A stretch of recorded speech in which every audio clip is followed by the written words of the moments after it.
देखिए बड़ा ही इंपॉर्टेंट है, सवाल हो सकता है इस पर आपको इस प्रश्नावली में कम मिले, लेकिन जब हम लोग डिफरेंशिएशन पढ़ेंगे तो वहां भी इसकी जरूरत पड़ेगी और एक आध जगहों पर इसकी जरूरत पड़ जाती है। देखिए क्या है, एक तरीके से आईडीएफ का चौथा फार्मूला क्या है, इसके अंतर्गत 3 फार्मूले हैं।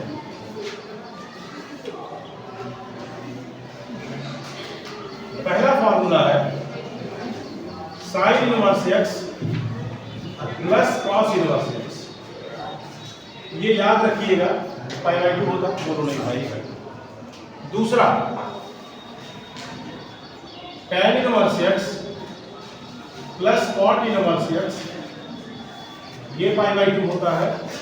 और तीसरा सेक इनवर्स एक्स और कोसेक इनवर्स एक्स, ये भी पाई बाई 2। ठीक है, बोर्ड एग्जाम में ये प्रूव करने के लिए भी पहले आया है। ठीक है, इसको सिद्ध करने के लिए भी एग्जाम में कहा गया है। तो एक का डेरिवेशन भी देख लीजिए और इसको यूज कैसे करना है उसको भी सिखा देते हैं। ठीक है, तो फर्स्ट का देख लीजिए प्रूफ कैसे करेंगे। पहले वाले का प्रूफ देख लीजिए।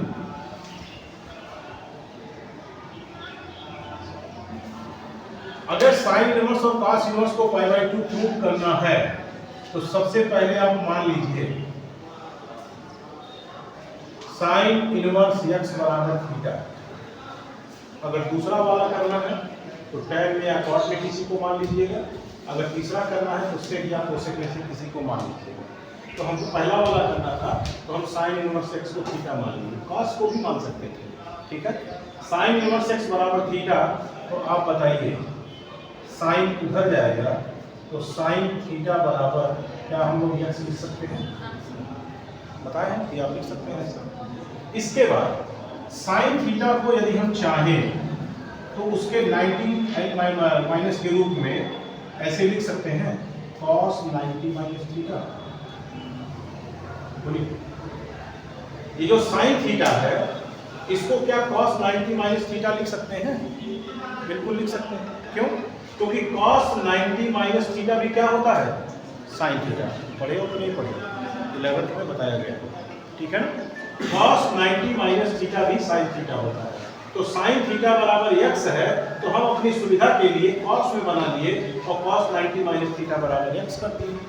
अब देखिए, अब अगर cos 90 माइनस थीटा बराबर x है तो इसलिए हम अपने फिर से इस एंगल को इनवर्स में क्या लिख सकते हैं? cos इनवर्स x लिख सकते हैं। बोलो, और अगर चाहें तो थीटा को भी पक्षांतर कर दें तो पाई बाई 2 बराबर हो जाएगा थीटा प्लस cos हो जाएगा। और थीटा को क्या माना गया था? Sine inverse x. तो आप कह सकते हैं पाई बाई 2 बराबर हो जाएगा sine inverse x plus cos inverse.